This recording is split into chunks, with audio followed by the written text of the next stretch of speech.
Hanya Allah Tritunggal. Allah satu-satunya. Satu-satunya yang Tritunggal, yaitu Tuhan Allah. Tetapi saudara-saudara, ini adalah sama. Tetapi Allah bukan Allah Anak. Allah Anak bukan Allah Roh Kudus. Allah Bapa adalah Allah pribadi tersendiri. Allah Anak adalah Allah pribadi kedua. Allah Roh Kudus adalah Allah pribadi ketiga. Dan masing-masing pribadi bukan sama. Yesus Kristus berkata, aku minta kepada Bapa, maka dia akan kirim roh Parakletos masuk ke dalam hatimu, menyertai engkau sampai kesudahan alam, yaitu pribadi yang lain. Tetapi Allah Bapa bukan Allah Anak. Allah Anak tidak menjadi Allah Roh Kudus. Allah Bapa adalah pribadi pertama, Allah Anak ada pribadi kedua, Allah Roh Kudus ada pribadi ketiga. Dan ketiga pribadi yang berlainan ini menjadi satu Allah yang Maha Esa. Dan hanya Allah yang Esa, yang Tritunggal. Itu sebab engkau bilang, bagaimana bisa mengerti? Memang melampaui pengertian kita. Bagaimana bisa masuk akal? Memang akal kita tidak layak mengerti. Tetapi karena ini diwahyukan Tuhan, sehingga kita harus menerima. Kita menerima kebenaran bukan karena kita sanggup mengerti. Kita menerima kebenaran karena kebenaran diwahyukan Tuhan. Sehingga sesulit bagaimanapun mengerti, tetap tidak menghalangi kita beriman kepada Tuhan. Kalau demikian, apakah semua yang melawan akal kita terima? Tidak. Ini bukan melawan akal, tapi ini melampaui akal. Not contradictory with human reasoning power, but that is supra-rational, transcends the function of intellectual power. Ini bukan tidak masuk akal, melampaui akal. Melampaui akal berarti lebih daripada akal budi. Lebih tinggi daripada kemungkinan kesanggupan kita mencerna dan mengerti. Karena Tuhan sudah bicara demikian, maka kita terima. Karena yang dibicarakan Tuhan tak mungkin salah. Yang dibicarakan Tuhan ini adalah kebenaran. Dan kebenaran tidak mengalami perubahan. Kebenaran dari kekal sampai kekal adalah kebenaran. Saudara-saudara, itu sebab Allah Bapa yang mengirim Allah Anak ke dalam dunia. Jikalau Allah Bapa menjadi Allah Anak, tidak ada pengiriman. Jikalau Allah Bapa mengirim anak, lalu anaknya menjadi Allah yang bertubuh di dunia, berarti Allah Bapa menjadi Allah Anak. Kalau Allah Bapa menjadi Allah Anak, masuk ke dalam dunia, maka di surga menjadi kosong. Tidak ada yang menopang. Dan segala sesuatu yang dicipta akan menjadi kacau balau. Tapi Alkitab berkata kepada kita, Allah Bapa mengutus Allah Anak ke dunia. Yang diutus dan yang mengutus berbeda. Yang mengutus pribadi pertama. Yang diutus pribadi kedua. Yang mengutus pribadi sumber. Yang diutus adalah pribadi yang menjalankan tugas. Definisi pengajaran sesat. Saya Pendeta Henry Tandianta, Master of Bibliology Studies. Saya mau memberi edukasi ya. Nggak nyangka ya, pengajaran sesat itu hanya ada satu ayat. Ya, pengajaran sesat itu hanya ada satu ayat di Perjanjian Baru, yaitu 2 Petrus 2 ayat 1. 2 Petrus 2 ayat 1. Pengajaran sesat. Ciri pengajaran sesat itu menyangkal penguasa. Siapakah penguasa? Yang P-nya huruf besar. Yudas 1 ayat 4. Penguasa itu satu-satunya ya cuman Yesus Kristus. Demikian pula Wahyu 6 ayat 10. Penguasa yang P-nya huruf besar adalah Yesus Kristus yang Maha Kuasa itu. Jadi ciri ajaran sesat adalah menyangkal Yesus Kristus Tuhan Allah yang Maha Kuasa. Tritunggal itu sesat tidak? Sesat. Kenapa? Karena dia menyangkal Yesus Kristus yang Maha Kuasa. Tanya sama Tritunggal, tanya sama segitiga. Yang Maha Kuasa itu Bapa katanya. Sesat, ajaran sesat. Tritunggal, segitiga. Penyembah Bapa itu ajaran sesat. Ayat Alkitab. 2 Petrus 2 ayat 1. Ya, menyangkal satu-satunya penguasa, Yesus Kristus, ya. Jadi Tritunggal itu ajaran sesat. Tritunggal maupun segitiga. Penyembah Bapa itu ajaran sesat. Ayat Alkitab, bukan kata HTD. Ya, segala hormat kemuliaan untuk Yesus Kristus, satu-satunya penguasa, satu-satunya Tuhan, satu-satunya Allah, yaitu Yesus Kristus. Haleluya, amin. Saya tidak tolak dalam pengertian seperti yang dituduhkan kepada saya. Kalau seolah-olah kalau saya menolak istilah Tritunggal, itu seolah-olah saya menolak eksistensi Bapa, Anak, dan Roh Kudus yang dikatakan di Alkitab. Itu fitnah, Pak. Yang saya tolak, tidak usahlah kita menggunakan istilah yang tidak ada di Alkitab. Ya, istilah Allah Tritunggal, Allah Anak, Allah Roh Kudus, ya, itu justru membuat orang dalam polemik berteologi, polemik tafsir yang membuat juga jemaat jadi pusing gitu loh. Padahal kita tidak diselamatkan oleh percaya terhadap istilah. Kita diselamatkan karena percaya oleh esensi Sang Juru Selamat yang tidak lain dan tidak bukan adalah Allah yang berinkarnasi dalam rupa manusia terurap untuk menjadi Juru Selamat tunggal bagi segenap manusia. Dia mengatakan bahwa yang dia tolak hanya istilah Tritunggal. Menurut saya ini omong kosong. Kenapa? Karena dia omong kosong dan dia sedang berbicara dengan lidah bercabang. Jelas-jelas yang dia tolak bukan hanya istilah. Dia memang menolak istilah, tapi juga menolak konsepnya. Ya. Sebenarnya saya sedang coba menyadarkan kekristenan ini supaya kita nggak usah terlena dengan segala macam istilah-istilah teologi yang merupakan titipan turun-temurun. Ini kan ajaran turun-temurun ini, ya. Yang istilahnya spiritnya bukan Kristus bahkan. Kalau saya mau kasih tahu, kalau sampai mengajarkan Allah yang tidak berdasarkan Alkitab, tidak disampaikan oleh Alkitab.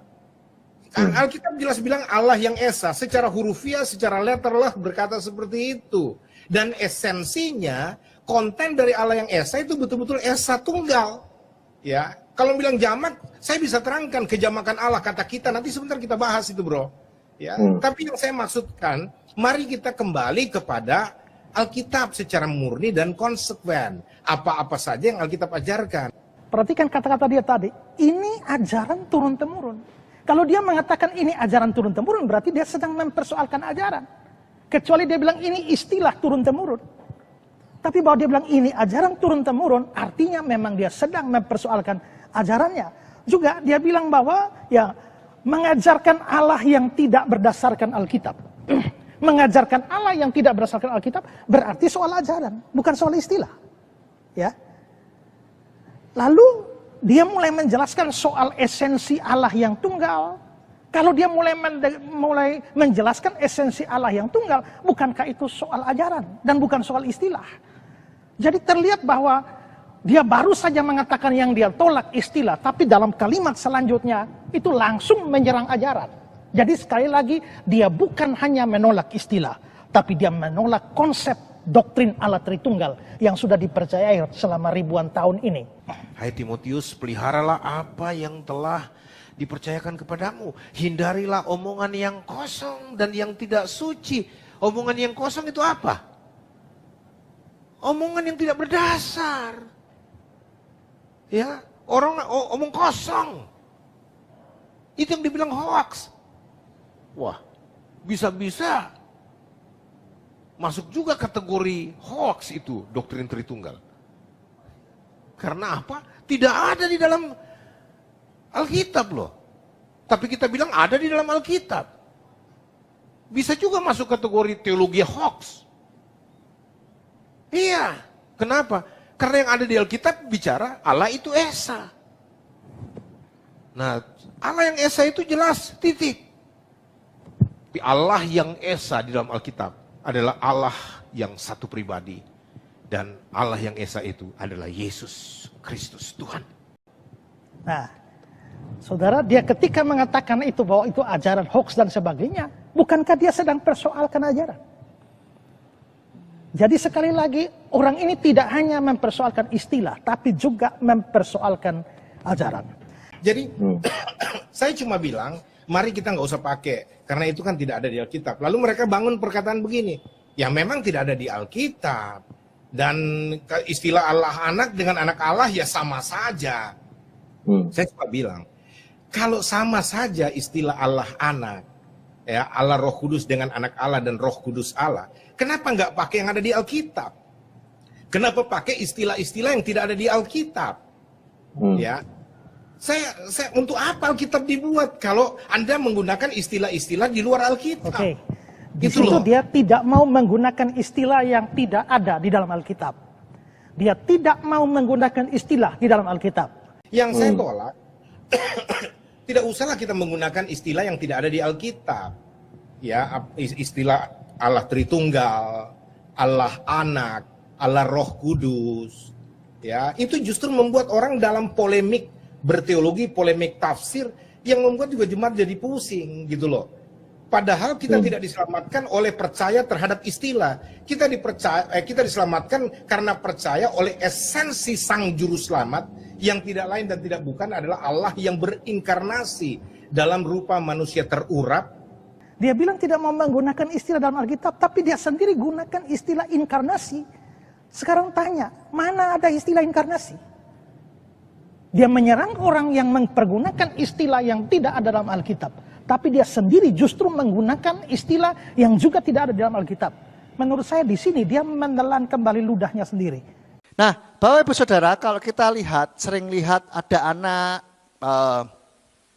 bertengkar gitu kan, rebutan mainan itu biasa Saudara ya. Ada orang rebutan harta itu juga sudah biasa. Tapi tahukah Saudara bahwa ada orang yang rebutan Tuhan Saudara? Maka dari itu pada pagi hari ini saya berjudul Rebutan Tuhan. Mungkin terlihat atau terdengar aneh gitu ya. Bagaimana bisa Tuhan kok diperebutkan gitu kan. Kok orang bisa rebutan gitu loh. Hamba wes bersama-sama gitu kan. Menyembah Tuhan yang sama begitu.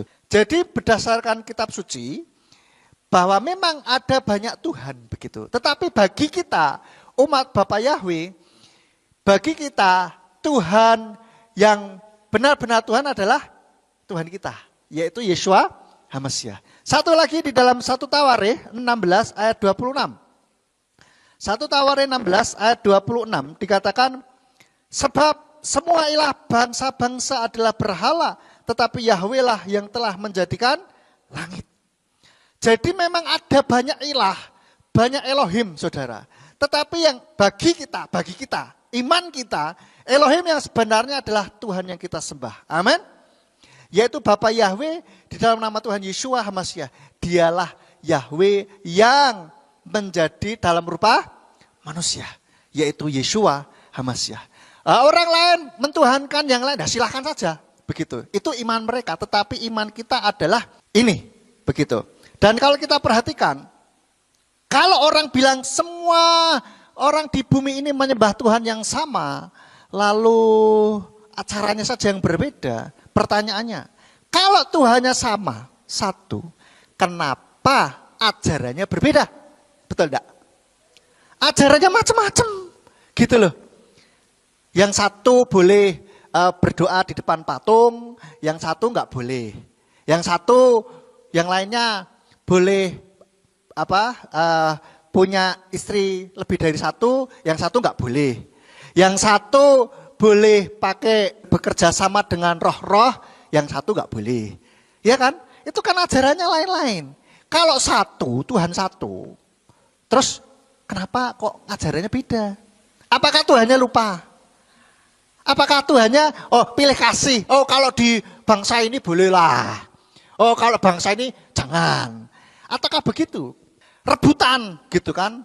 Akhirnya orang Kristennya sendiri merasa bahwa Allah ini sudah dipakai oleh orang Kristen Arab, sehingga dari dulu sebelum Islam lahir pun sudah ada. Tuhan sudah sangat jelas sekali dalam ayat ini mengatakan bahwa aku ini Yahweh, itulah namaku. Jelas sekali namanya Yahweh, bukan Allah, begitu loh.